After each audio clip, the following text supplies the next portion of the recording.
Hello and welcome to the Gooner Talk, back again with you guys for another show, for an episode of our Raw Reactions preview series, show in which we look at the game that is facing the Arsenal next in the Premier League, which in this case is a home fixture. No, wipe your eyes, you're not dreaming, we're playing at home.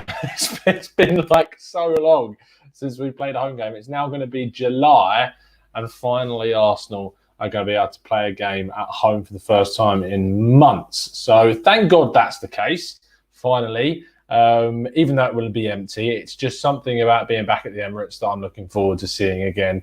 I'm looking forward to seeing what they do with the stadium, because obviously we've seen a lot of stadiums around the Premier League with how they've been sort of decorated to make them look like there's fans or to put across like different coverings and things like that. So I'm really happy about being back at the Emirates. That's a really, really big plus.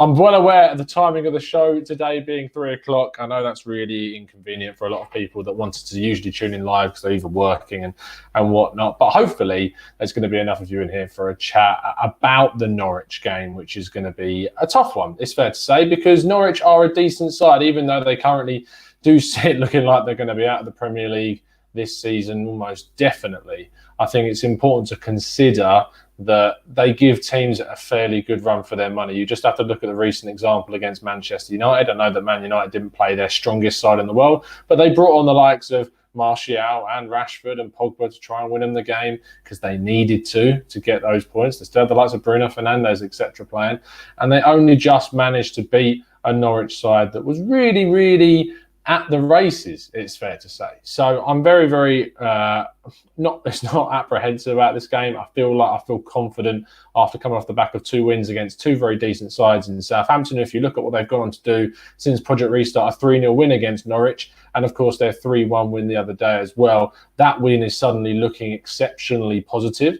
And then you're also looking ahead to what has been a fantastic way to get into the semi-final against Sheffield United as well. So I think there's lots to think about, lots to consider, and lots to be positive about as well. Abby says, how do you feel about Saliba not playing tomorrow and getting loaned out for the France final cup? I'm completely fine with that. I think give the guy his final. He's earned it, as Arteta said. We've got plenty of centre-backs. I know that people criticise the ones that we've got. I get that. But it's not going to happen anyway. He just wasn't going to play it. It's simply as that. Mike Hernandez says, apparently we finally get to see Cedric play. And that is where we're going to start with today's predicted lineup. So as you can see, the first thing on the team sheet is Cedric playing. I've gone for the 5 at the back. I like the formation. I think it's balanced. I think it supports certain players. And it's really important that we use this system in a supportive way for some of the defenders that need that. Luiz being the key one. I've put Luiz at the back again because I feel that if you are going to play David Luiz, it can't be in a 2. It has to be in a 3 to get the best from him, to give him the support that he needs at the back. There's not so much pressure on the Brazilian. Mustafi comes into it as well continuously. The reason why I've not put Pepe in, Rodney, and there's a very good reason for this, is that so far, if you look at him during Project Restart, he's played in the last 3 matches, and we've got some really important games coming up where we're going to need the Ivorian. I'm more than happy to see Pepe come on later on. Don't get me wrong. I'm more than happy to see that. But I just think you need to give him a bit of a rest to avoid any sort of burnout. So that's the reason why I haven't gone with Pepe. I've gone for the front 3 of Nketiah, Aubameyang and Saka for that reason. Saka and Aubameyang are interchangeable in terms of the size that they play on. I quite like seeing a right-footed player on the right-hand side and left-footed Saka on the left-hand side. I think it creates a much more creative vibe around the team. It's much easier to ping those balls across the face of the goal for Nketiah to be the poacher that he is. I think that supports it best. If we look at the midfield, Xhaka is just easily probably the number 1 name on the team sheet at the moment, along with Saka. He is so imperative to what we want to do and what we need to do. And when you look at the win record with him and without him in the team, we talked about it on yesterday's podcast. I talked about it on Terry's show on the Football Terrace as well. It's just exceptionally key that Xhaka remains in this team 100%. Let's get a couple more of your comments before we carry on through the rest of the lineup. 81194 says, all of our games are important. For me, I think Pepe starts. And that's fair enough. If you think Pepe's right to start there, then fair play. I think that Norwich is a team that you can highlight as maybe someone to rest Pepe for, so he's up for the Wolves game. I think that's going to be the most key thing to think about. Squad rotation during this restart period is so important, and I think that's why. Maxwell says, why is Luiz in this team? The only reason I put Luiz in there is because actually when he came back against Sheffield United, he looked good for the start of the game because we were playing in a back three. And I've mentioned that already. If you want to get the best from Luiz, you play him in a back three. We don't have too many other options. You've got the option to play Holding, Mustafi and Kolasinac as that back three. I think Kolasinac is quite flawed. I don't think he defended very well against Sheffield United personally, and I think that we'd be better off if the situation arises where we can play these three at the back personally. Tierney is another one that's just has to be on the team sheet. His commitment, his drive, the way that he plays at left wing back is just exceptionally good, and he needs to be starting every single week so he can get back up to full fitness after this injury. He looks pretty close to it now, and the way that he's crossing the ball into the box is so clever, and we desperately need this. Chris said, Wolves got 7 days rest against us. Poor allocations. Yeah, I think that the fact that we are going to be really tested against Wolves, and we'll talk more about the game obviously in the preview show and in the reactions to the game tomorrow. But that's going to be a really tough game. That's why I think you need to play a strong team against Norwich, but use the opportunity to rest players as best you can. There's also the argument that Bellerin not playing against Sheffield United could mean that we see Bellerin come in for this game. But with Cedric now back in contention, I don't see why we shouldn't be able to see the experienced 28-year-old Portuguese right back playing in that role. He's a much more attacking styled right back than thinking about defensively. You just have to look at the statistics, which talk all about that. If you want to know more about the statistics, have a look at my video I did on Raul Sanyehi, and I go through quite a few of the Portuguese stats. So have a look. Mike Hernandez, one of our very loyal members, says, at one point in time, Kolasinac played as our left-sided centre-back in a back three under Wenger, and he looked decent. And he did. You're right. I just thought against Sheffield United, he struggled. Maybe because he hasn't played that role for quite a while, but I didn't like what I saw. For me, he is an attacking left-back. That is his best position. And to play him as a more disciplined left centre-back, I think creates a weakness in your side is just where my head's at on that. Laurie Nix, who became a member very recently, very funny guy if you've seen him over at the Football Terrace in the chat box, says, decent lineup, not sure about starting Alba though. Maybe, but he got a big rest against Sheffield United, and I think that's the 90 minutes that he needs. You've then got the case where he comes in against this team, gets back into full fitness and match fitness and being alert and sharp, and plays against Wolves as well. Maybe you've got the opportunity to take Aubameyang off as early as possible if we can get a good lead and start resting players like we've really not been able to in games because we've been fighting to the bitter end to get these wins.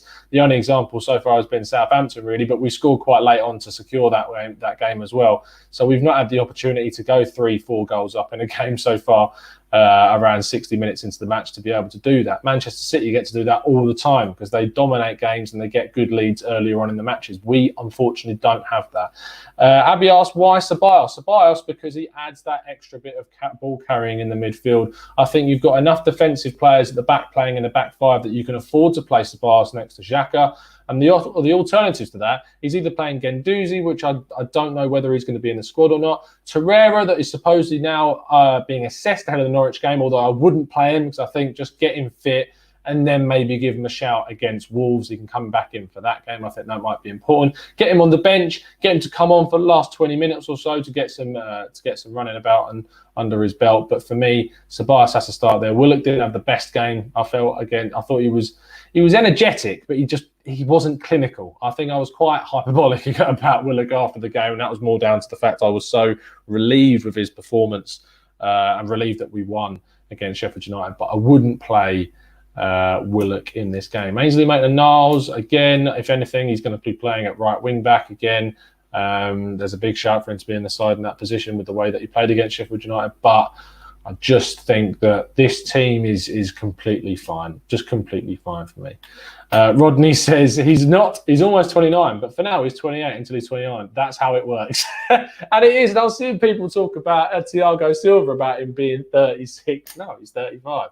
That's how it works. He's 35 until he's 36. Someone needs to get on old Blackburn George and let him know how it works. But yeah, that's my lineup for the game. That's where my head's at regarding the team.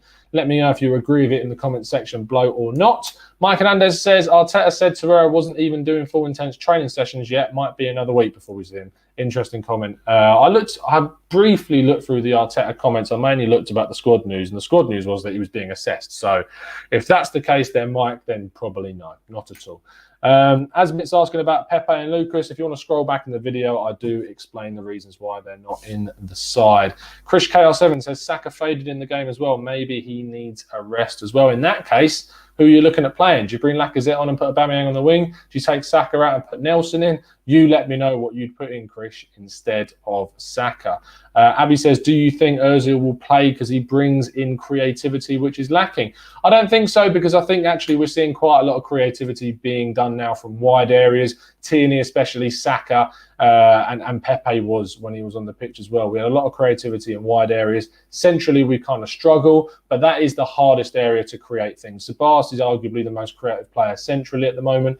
I don't think Ozil gets in. I can't see Ozil playing again this season. If he does, I'd be very, very surprised with the way that things have gone so far. I don't think Arteta wants him in the squad anymore. I think Arteta has identified him as someone that he can move on in the summer and get a decent fee and get a lot of wages off the books as well.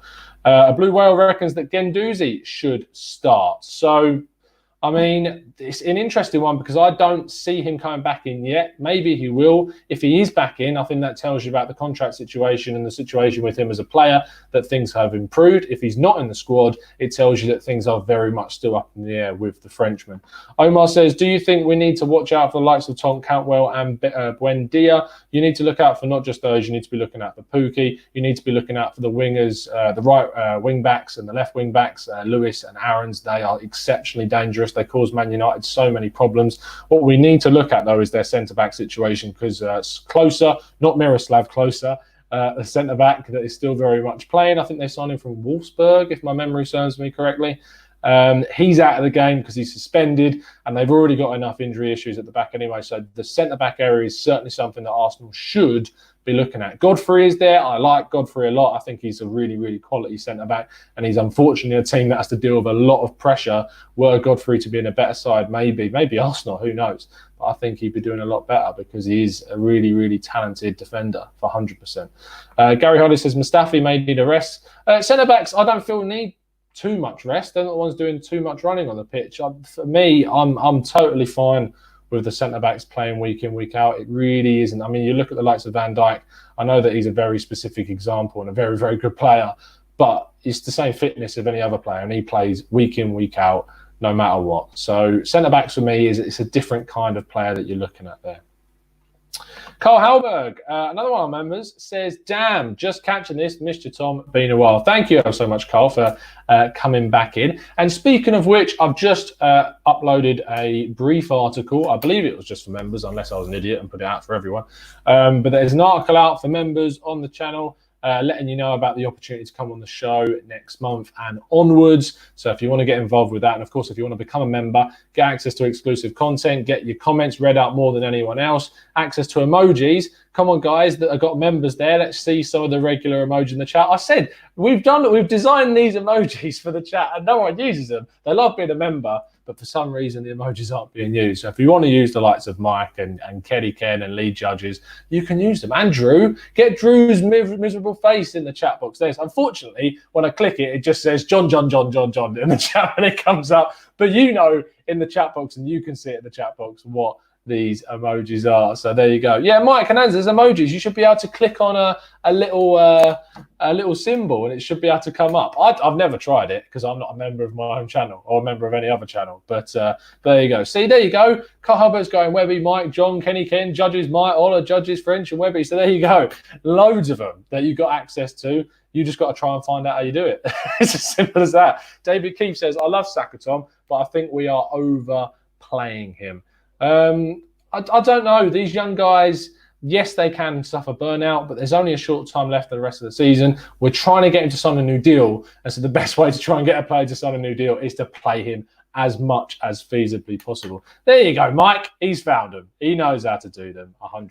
So Alfred says, Alba hasn't scored in 3 games now. Should we prepare for life without him? Play someone else. Isn't it nice, though? I mean, it's a weird nice because you want him to be scoring. But it's nice to know that we've won games and he's not the one scoring the goals or creating as much. So maybe things will be okay if he does leave, and maybe we'll sign the right players. Speaking of signing the right players, 6 o'clock tonight, make sure you've got notifications on because the next Tactical Breakdown show will be out. We're going to be looking at Dominik Szoboszlai. Very, very excited to talk about him with the help of Wolfgang Gasparik, who is the Austrian head football manager researcher, and he's an official scout as well. So please make sure that you tune in for that to get all the expert insight on the Hungarian international. Hopefully, fingers crossed, we can get that deal done this summer, because it would be a huge, huge coup for the club. Absolutely. Thank you ever so much for tuning in, guys. See you at 6 o'clock for the Tactical Breakdown. Please make sure you drop a like on the video. Subscribe to the channel if you're new. Predictions-wise, I'm going to go for, I said it on yesterday's show, I'm going to go for a 2-0 to the Arsenal. I'm going to go with a Saka goal. That would be really, really good. And Nketiah to get one as well. Thank you ever so much for tuning in, people. See you again very soon. And as always, of the Arsenal.